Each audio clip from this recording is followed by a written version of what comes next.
And now, stay tuned for the mystery program that is unique among all mystery programs. Because even when you know who's guilty, you always receive a startling surprise at the final curtain. In the Signal Oil program, The Whistler.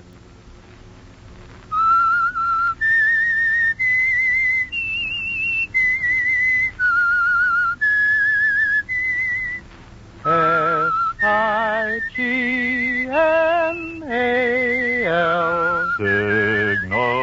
Signal gasoline. Signal, the famous Go Farther gasoline, invites you to sit back and enjoy another strange story by The Whistler. For extra driving pleasure, the signal to look for is the yellow and black circle sign that identifies Signal service stations from Canada to Mexico. And for Sunday evening listening pleasure, the signal to listen for is this whistle that identifies the Signal Oil program, The Whistler.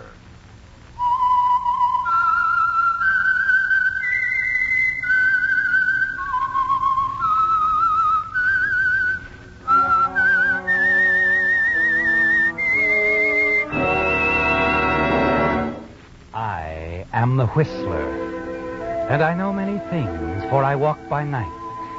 I know many strange tales hidden in the hearts of men and women who have stepped into the shadows. Yes, I know the nameless terrors of which they dare not speak. And now, for the Signal Oil Company, The Whistler's strange story. 5-cent call.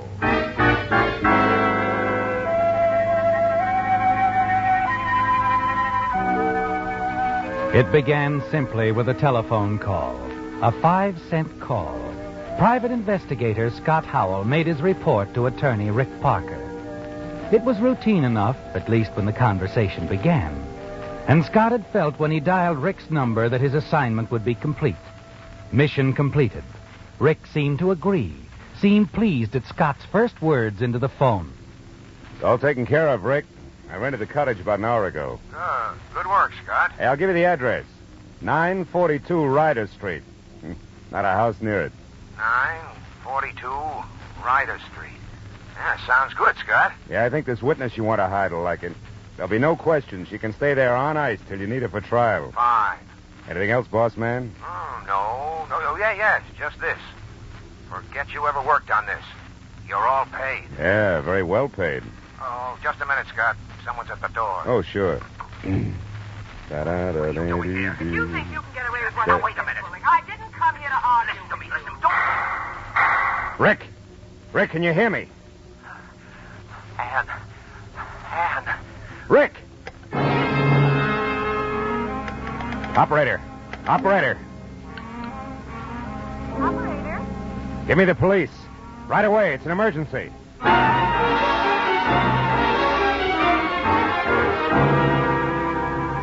You can't understand it, can you, Scott? The strange, violent scene that must have taken place at Rick Parker's apartment. You thought it was a lover's quarrel, just an exchange of words. But now you're certain it was something else, and you waste no time in contacting the police. 20 minutes later, you're facing a man you've talked to before, Lieutenant Perez of Homicide. He's quiet, but gently insistent, isn't he, Scott? A man you wouldn't want to go up against. But he does seem satisfied with almost everything that you tell him. Yeah, that's all then, Scott. You phoned your client, Rick Parker, made your report. Yeah, that's right. Then he excused himself for a moment, stepped away from the telephone. Right, and then I heard the voice. An argument. With some woman. Yeah, that's it.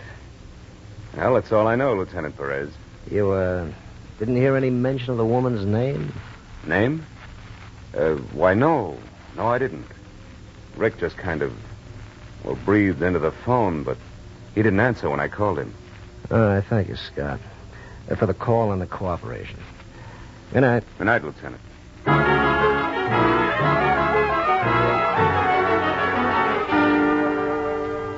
You wonder why you didn't mention Anne to Lieutenant Perez. But it's a part of your trade as a private investigator, not to tell everything to anyone. Besides, you sense that you're onto something, and you wonder who the name belongs to. This mysterious Anne. The answer comes the following day in the newspapers. Simple enough, Scott. Rick Parker was once married to a showgirl. Her name, Anne. The same Anne who is now married to a very prominent doctor. You smile as you read about it. Tell yourself that you and Anne must have a little talk. The next day you find the address and go there.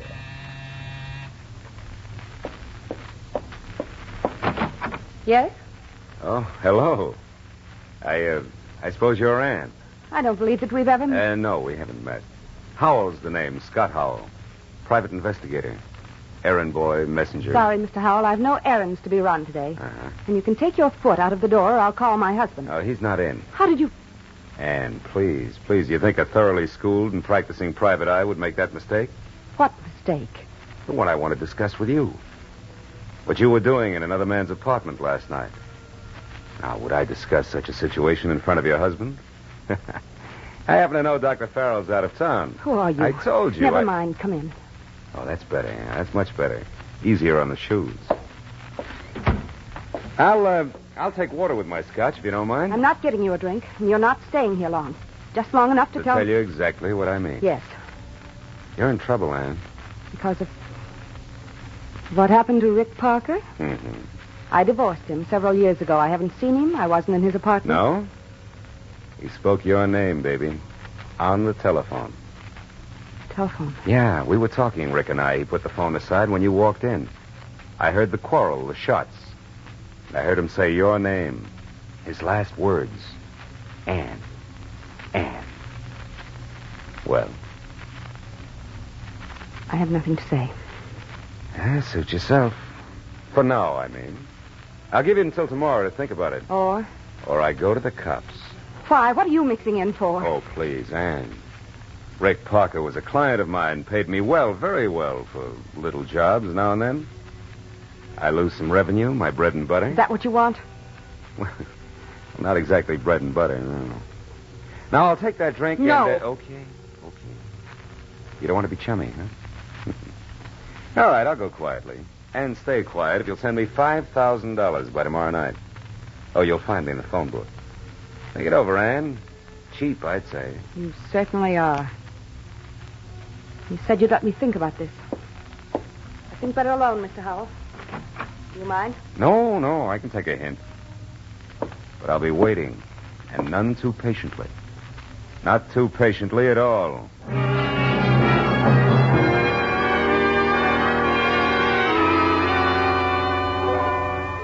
You wonder about Anne all that night, don't you, Scott? Because she doesn't seem to frighten very easily. Yes, Scott. You wonder a great deal about Anne and what she will do. But you have your answer the following evening when you arrive home. And there's an envelope in your mailbox addressed in a feminine hand. You open it, check the contents, and grin broadly. 5,000. Hello, Scott. Oh, Lieutenant Perez, what's on your mind? Oh, just wanted to check a few more points on the Parker case. I missed you at your office. Yeah, I left early. I was wondering about that telephone call, Scott. How long would you say you and Rick Parker talked? Oh, maybe a minute at the most. And up until you heard that other voice, Parker seemed normal, not upset about anything? That's right. I just wondered. All right, thank you, Scott. Not at all. Well, so you got a letter. Oh, yeah. Yeah, I belong to the Lonely Hearts Club, Lieutenant. Mm-hmm. And she loves you? Oh, she's crazy about me. We'll be exchanging pictures soon. That should put an end to it. Yeah, you're cute, too. Think so, Scott? Maybe you should send her my picture. Good night. Night.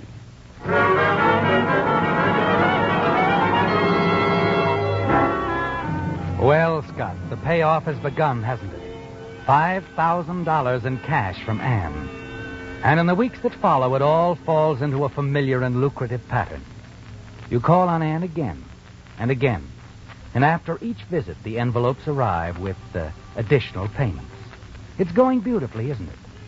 Until one evening when the expected payment is not in the mailbox. And an hour later, someone knocks on the door of your apartment. Anne. That's right, Mr. Howell. You shouldn't have come here. We'll talk inside if you don't mind. Mind? It's a pleasure. I'll get right to it, Mr. Howell. Scott. Your little game of blackmail is all over. Oh? Have you seen tonight's papers? Just the funnies. I hope you enjoyed them because this isn't so funny. You see, the police are on the trail of a woman, Nora Ralston. She was seen leaving Rick's apartment. They say she had something to do with a case he was working on. Really? They're certain she killed Rick, and they expect to have her in custody by tomorrow. That changes my position, Scott. I'm no longer a possible suspect. Keep talking. Gladly. There isn't much to say. Just what I'll tell the police if they ask me. And that is? Why I was in Rick's apartment at the time he was shot. You see, he was bothering me. Rick didn't seem to get the idea that an ex-husband is no more than that. Couldn't believe I really love the man I'm married to now. Yeah, well, I hope it's love with him, baby. He might not like the idea of where you were when he was out of town. I think he'll understand when I tell him why I did it. To protect him, his professional reputation. Like Caesar's wife. A doctor's wife must also be above suspicion. Yeah, but you're not. I told you, Rick called your name into the phone. I heard him. Anne. Certainly you did. When this girl came there, I hid in the other room. That's why I didn't see her. Rick was calling to me after she shot him. He was calling for help. Wait a minute. It's the truth, Scott. And the police will believe me, especially when they've arrested her. They'll believe me. Not you. Yeah, well, what about your husband? That bad publicity. If you go to the police, the newspapers will have... The police will keep my name out of it, I'm sure. They'll be just as anxious to protect my husband's name as I was. And they'll be quite pleased to rid society of another blackmailer. I guess you win. Look, I'll give you $5,000 now, and in a couple of months I'll give you some... That won't do. You only gave me 1 day. But I'll give you until the end of the week to return all of it. The whole $15,000. But there's no place I can... That's too bad. Now that the shoe's on the other foot, it pinches. Doesn't it, Scott? Plenty. I'm sure it does. Remember, if you don't repay every cent by the end of the week, I go to the police and you go to prison.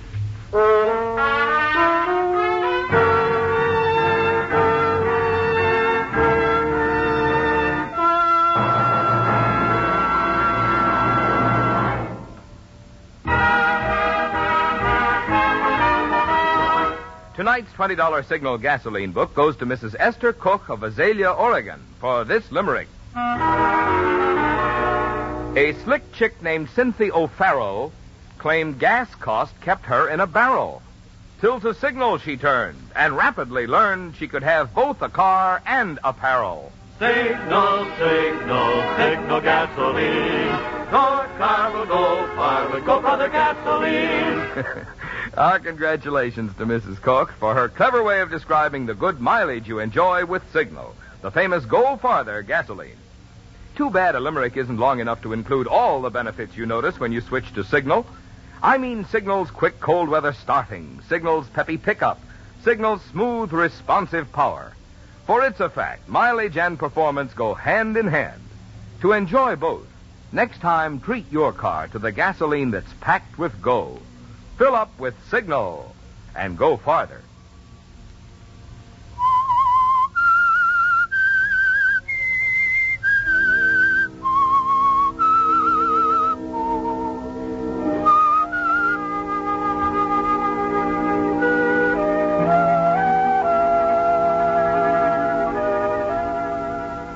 Well, Scott, in a sudden change of events, the tables have turned, haven't they? Your holdover Anne, Rick Parker's former wife, is wiped away. And she's insisting on the return of the money you've managed to take from her. You're going to have trouble returning Anne's money because you've spent a great deal of it. And then suddenly your thoughts turn to Nora Ralston, the woman the police are looking for. And as you think about her, a plan begins to take shape in your mind. Yes. But before you can make a move, you've got to find her. In the days that follow, you use every trick you've ever known, checking every angle carefully. Finally, from Rick's former switchboard operator, you get what seems like a good lead. Late that evening, you return to your office and make a phone call. Hello? Hello, Nora. I'm sorry, you had the wrong... Hold it, sweetheart. This is Scott Howell. Still there? Yes. Guess you read about it in the papers, huh? I was talking to Rick when he was killed. Overheard him quarreling with his killer. I read about it. I didn't tell the police what I overheard. That is, not all of it. Well, we talk it over? Where are you now? At the office. I'll meet you wherever you say. Golden Gate Park in an hour, back of the museum. Okay. I'll be driving a green convertible.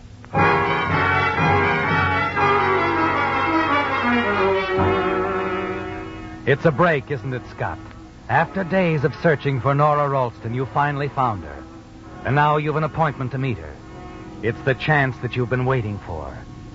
As you drive your convertible up Gary Street, you tell yourself you'll have to move with caution in dealing with Nora Ralston. A dangerous woman, isn't she, Scott? She's already killed one man. And now, hounded by the police, there's no telling what she'll do. A few minutes before 8, you drive into the park and find Nora waiting for you back at the museum alone. As she slides into the seat next to you, a gun suddenly appears in her hand. Just keep driving, Scott. What's the idea? The idea is I don't trust you. Oh, now look, baby. You wanted to talk, didn't you? All right. Drive out to the beach. We'll talk.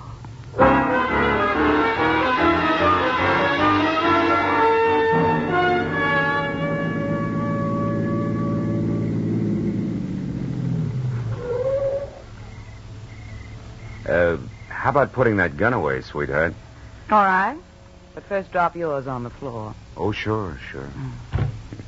Hey, but let me warn you, if you have any ideas about leaving me face down in a ditch along the road, you better forget them. I took certain precautions. Such as? A letter, for one thing. If anything happens to me, it'll wind up in the hands of the police. It'll be a cinch for the gas chamber, baby. When you reported the murder to the police, why didn't you tell them then what you'd overheard? Well, I figured it was a little too choice to pass on. Maybe I could use some of it at a later date. Like now. A shakedown. That's what I thought. Call it anything you like. But I've got to have $10,000 or I talk to the DA. $10,000? It's worth every cent of it. Listen, sweetheart, the cops don't have a thing on you. Sure, you were seen leaving Rick's apartment. But that doesn't prove you killed him. That's right, it doesn't. Well, then why did you run? Obvious, isn't it? Yeah. Because you didn't know what I'd do. You didn't know whether I'd open up or not. See how important I am to you, baby? I could cinch this case against you. You are. Very important to me, Scott. But I don't even have enough cash to get me out of town as far as I want to go. How about your jewelry? I know you've got quite a bit. Rick was generous, real generous. Yes, Rick was generous. I still have every piece of jewelry he gave me. It's worth at least... 15 grand. I know. I got the stuff for him. It was hot, wasn't it? Well, not exactly, no. It was just sort of simmering. So you won't have much trouble getting rid of it? No trouble at all. Should bring around 10,000. 10,000? Mm-hmm. Good.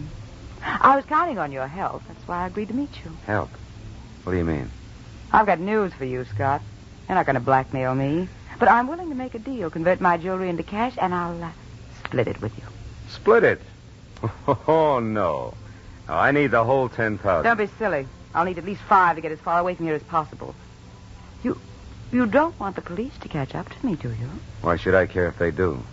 Look, pal, I happen to know a lot about you, those deals with Rick. So what? For a smart lawyer, Rick talked too much. He told me about the deals the two of you pulled on some of his clients. That old man in Mill Valley, for instance, the will he left. $50,000 to Rick. A forgery, Scott. You had it done. You got a nice cut out of it. Now, wait a minute. Wait. There were other deals, too. I could tell the DA all about them. An investigation could send you to San Quentin for 30 years. So you see, you just can't afford to have me picked up by the police now, can you? No, I guess I can't. I'm being very generous, you know, giving you half the money, but then I need your help. And I'm willing to pay for it. Now, look, I've got to have 10,000. No, Scott. 5. That's all. For that, you help me get out of town, and you'll keep your mouth shut. All right. Where's the jewelry? Drive me back to town. I'll pick it up and call you at your office, say, around 10.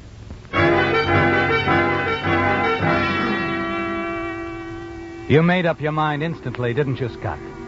When Nora refused to give you more than $5,000, you knew exactly what you had to do. You need the $10,000 to repay Ann Farrell, and that means you have to double-cross Nora. More than that, silence her forever. Because you can't take the chance of having her picked up by the police and talking. You're sitting at your desk waiting for Nora's call when a few minutes before 10, you have an unexpected visitor. Hello, Scott. Oh, Lieutenant Perez. Mind if I come in? Well, I was just about ready to close up shop. What can I do for you? What do you know about Nora Ralston? What makes you think I know anything about her? I was just wondering. You were working for Rick Parker. Sure. He knew Nora Ralston quite well, I understand. Yeah, so I read in the papers. Rick ever talked to you about her? No. We never discussed his private life. And Nora was his private life. Oh, excuse me. Hello? Scott? Yeah. It's Mrs. Ansley. Nora, Yeah, I know. you're not alone? No. Police? That's right. Nothing to get alarmed about. Everything's going swell. Can you meet me? Of course, Mrs. Ansley. I'll be at the corner of Divisadero and Jackson in half an hour. Right. You be sure you're not followed. Don't worry, Mrs. Ansley. I won't be. Bye. That was a client, Lieutenant. Nice old lady from Philly. Well, as I was saying... Sure. I'll be running along. Yeah, I'll walk out with you, Lieutenant.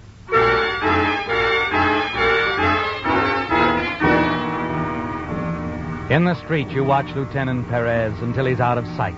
Then quickly you get into your car and drive into the Mission District. From time to time, you glance at your rearview mirror. And finally swing across Market Street and up Fillmore. And then, certain you're not being followed, you turn into Jackson Street and pull up at the corner of Divisadero. Get in, Nora. You're late. I just wanted to make sure I wasn't being tailed.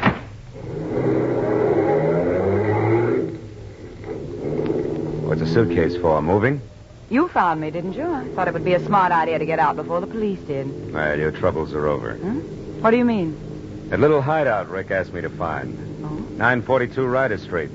Rent's paid for a couple of months. Nice, quiet neighborhood. You'll be quite safe there, baby. Until I can sell your jewelry. We'll drive over there now. Oh, by the way, got the jewelry with you? In the suitcase. Oh, fine. You're not going to try anything, are you, Scott? You're going to play it smart. Oh, very smart. You better. Or I'll make an awful lot of trouble for you. Yeah, I know, sweetheart. I know.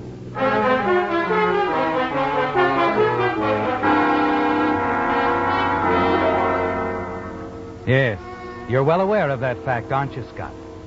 And as you drive up the road to 942 Ryder Street, you realize there's one thing you could do to pay back the money you owe Ann Farrell and prevent Nora from falling into the hands of the police and telling them all that she knows about you. Finally, you reach your destination. Bring the key out of your pocket. Open the back door of the cottage you'd rented for Rick Parker. Suddenly, as Nora walks past you, you reach out and grab her purse. Give me that. I want that gun of yours, baby. There we are. There, it's better. What's the idea? Obvious, isn't it? Oh, no, you wouldn't kill me, Scott. Of course not. You're going to commit suicide with your own gun. No, Scott, you wouldn't do that. I know you wouldn't. That just goes to show how wrong a dame can be, sweetheart.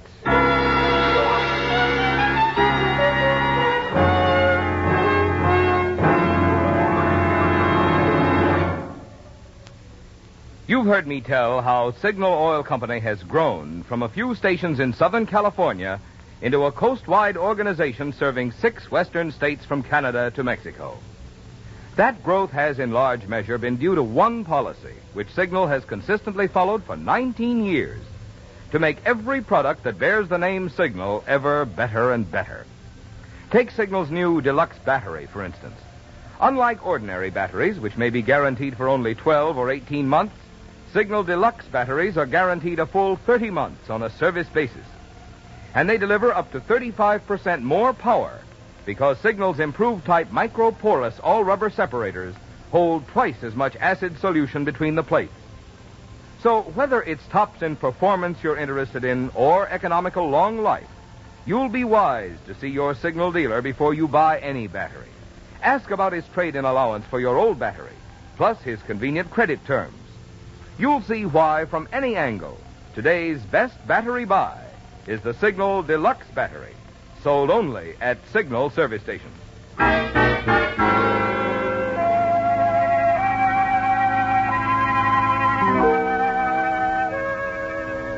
It's over, isn't it, Scott? Nora Ralston is dead. The police will find her body in the cottage in the remote little hideout, a suicide. The murder weapon, the same gun she used to kill Rick, will be in her hand, and the case will be closed. In a few days, you'll dispose of her jewelry quietly through your contacts. And you'll have enough money to pay Ann Farrell every cent you owe her. Keep her from going to the police, telling them that you were blackmailing her.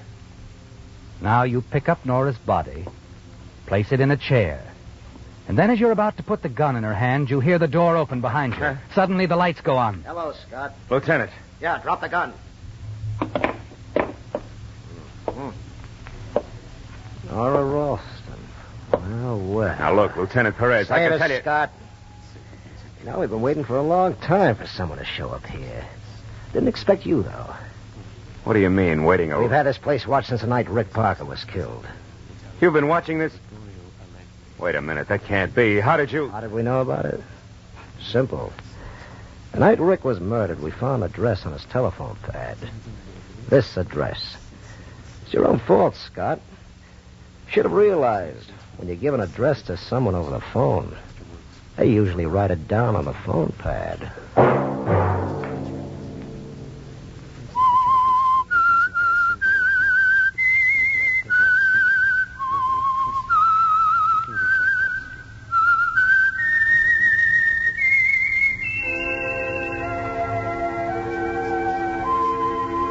Let that whistle be your signal for the Signal Oil program, The Whistler, each Sunday night at this same time.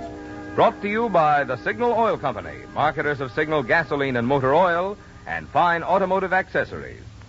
Remember, if you would like the fun of having your friends hear a limerick of yours on The Whistler, the address to which to send it is the Signal Oil Company, Los Angeles 55, California. All limericks become the property of the Signal Oil Company. Those selected for use on the Whistler will be chosen by our advertising representatives on the basis of humor, suitability, and originality. So, of course, they must be your own compositions.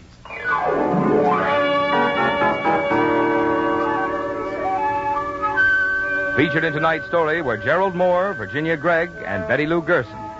The Whistler was produced and directed by George W. Allen, with story by Adrian Jondeau, music by Wilbur Hatch, and was transmitted to our troops overseas by the Armed Forces Radio Service. The Whistler is entirely fictional, and all characters portrayed on The Whistler are also fictional. Any similarity of names or resemblance to persons living or dead is purely coincidental. Remember, at this same time next Sunday, another strange tale by The Whistler.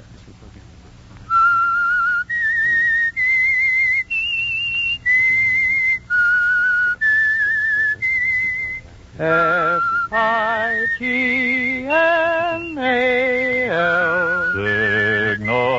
Signal gasoline. This is Marvin Miller speaking for the Signal Oil Company. This is CBS, the Columbia Broadcasting System.